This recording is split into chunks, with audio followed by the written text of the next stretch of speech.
Hi, everyone, and welcome to this week's edition of the Smarketing Show. I'm very excited as we are talking about video today, specifically how companies of all sizes are using video as part of their marketing and communication strategy in 2021. And I'm especially excited because I have my former leader and one of my mentors for sure in my career, Bruce Carter, who is a longtime freelance video director and producer, has been in the industry for more than 20 years, and was my leader when I worked with him at London Life Insurance, which is one of Canada's largest financial institutions. So welcome, Bruce. Thank you so much for coming on. I'm a little concerned about having two of my leaders on the same call at one time, but that's okay. All good. Hey, Bruce, thanks for joining us, buddy. You know, the audience needs to know, as Cheryl alluded to, you've worked on big productions, movies, well beyond what most of our clients would ever dream of getting into. You know, video, number one piece of content most companies are looking at now for their website, social media, whatever. And, you know, Cheryl joined us over a year ago under your tutelage prior, and people have no idea her video experience until she creates a video for them. And maybe you could just speak very briefly, you know, today's show isn't all about Cheryl's background, but what you saw in Cheryl that she now brings to our clients, because people don't know her, you know, horsepower under the hood. Well, the thing that I saw from Cheryl right away is she knows how to tell a story, and she knows how to tell that visually, and she knows how to execute that. And she had a very strong background in working with me over the past 7 years that I think she developed that even stronger. She knows how to compose the shot. She knows what to look for. She knows how to coach, you know, CEOs and that sort of stuff. But the bottom line is, like, she knows how to get it done, and she knows what is a good story and what is the messaging in that. A lot of strength there. Oh, well, isn't that nice? I'll slide you some $20 bills under the table, Bruce, for that. Thank you. But I definitely learned from the best. And I want to talk to you, like, we haven't worked together in a couple of years, but of course we're friends, and we, you know, we stay in contact, and we like to talk about things that are happening in the industry. So if you had to talk about 3 trends that you're seeing when it comes to what companies are doing to create video, and maybe how that's changed a little bit, obviously within like the pandemic situation we're in, but just as we start to learn more about what video can do for businesses, what are sort of 3 things that you're seeing? You know, Cheryl, I think the number one thing is video now is, in the past, it used to be a nice to have. Sometimes it was part of the strategy and sometimes it wasn't. Today, video is the strategy. And there's no doubt about it. You know, in the course of my career, I've really seen that. So it's about also telling a story. Who, like, you know, for us, it's like who you are and getting that messaging across. And the other big thing too is brand, is that everything is brand focused. The videos that we've been doing is associated to a story, which is the story of the brand, and you stick to that. But it's and with the pandemic, you know, things were moving from shooting in the field to doing stuff on your phone or cell phones, Teams, Zoom. The demand for that is, and social media is unbelievable for big companies, large companies and small companies. Well, Bruce, you know, my question would be, you know, regardless of the size of a video project, there's probably a common strategy that you would start with. I mean, Cheryl's big on, you know, starting sometimes with the end. I've seen her coach people say, okay, think about the end, how you're going to end this thing, not just the beginning.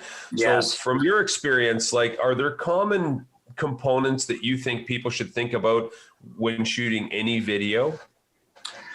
Absolutely. I think the first thing is, again, what is your story? What is the message? It's almost like, what problem are you trying to solve in terms of communications? What, you know, it could be nobody knows our brand. So it's like, okay, let's create video. Let's create something that makes people more aware.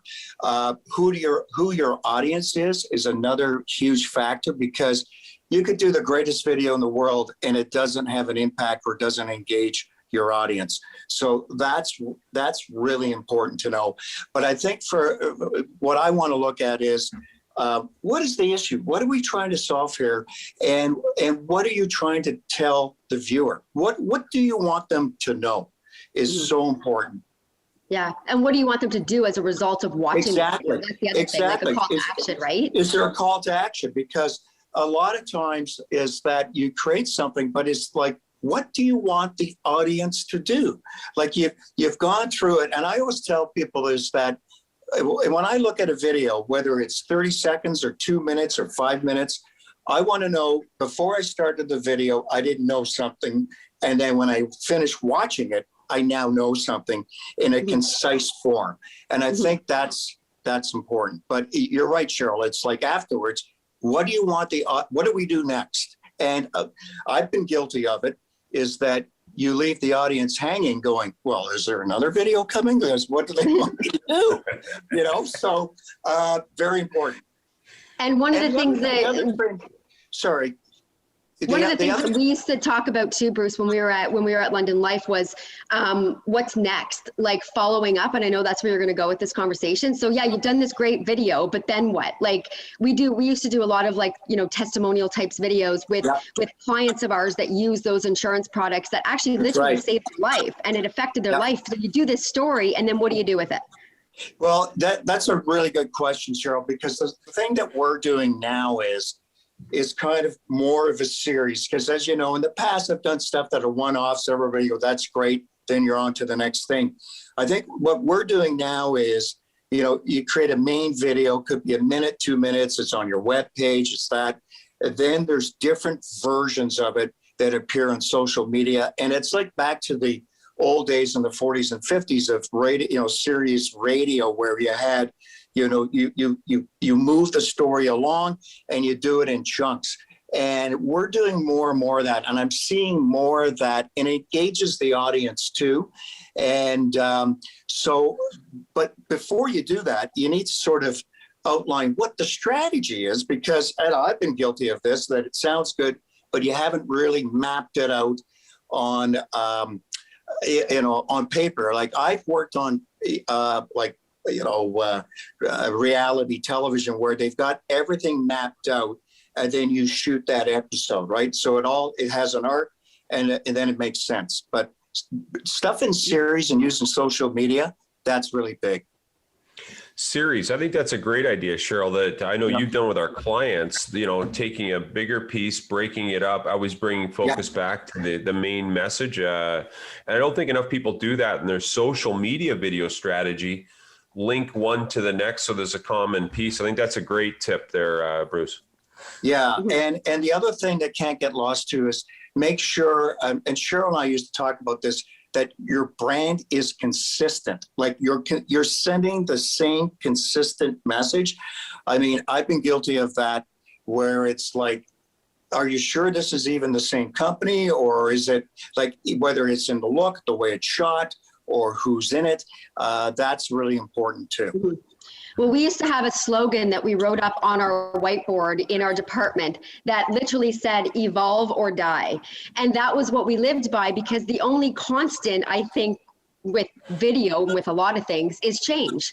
And that is that what you're doing today is going to change tomorrow, is going to change next month, is going to change, you know, next year. So what have you seen in terms of the evolution? I mean, you used to shoot on beta cams, and you used to use, you know, like we used to hire massive crews to shoot videos, and now people can do that on their own with their phones, and they can edit it, and it looks fantastic. So can you maybe speak a little bit to the evolution of video over the years throughout your career? Yeah. Oh my good. Well, I'm so old, Cheryl. When I started in TV, I shot on 16 millimeter film, black and white, reverse negatives. That's how old I am. And then we went to 3/4 inch tape, which weighed a ton. You know, the tape, you had the tape and then the camera, then Betacam where the tape went into the camera. All the changes that I've seen is unbelievable. You know, I've cut series on laptops and stuff, but today, you know, with the phone and all this sort of stuff, it's incredible because, you know, for example, we just bought a software package called OpenReel, which allows me to get into your webcam, your cell phone, whatever, and I can change the image of that shot. I can make it look really pretty. I can change the light on it. I can work on the audio as well. And the other thing that we're doing too is using OpenReel, then we send a little audio pack by Tascam, and it's a mic, and you just hook it up, and inside it is a little flash card that double records it.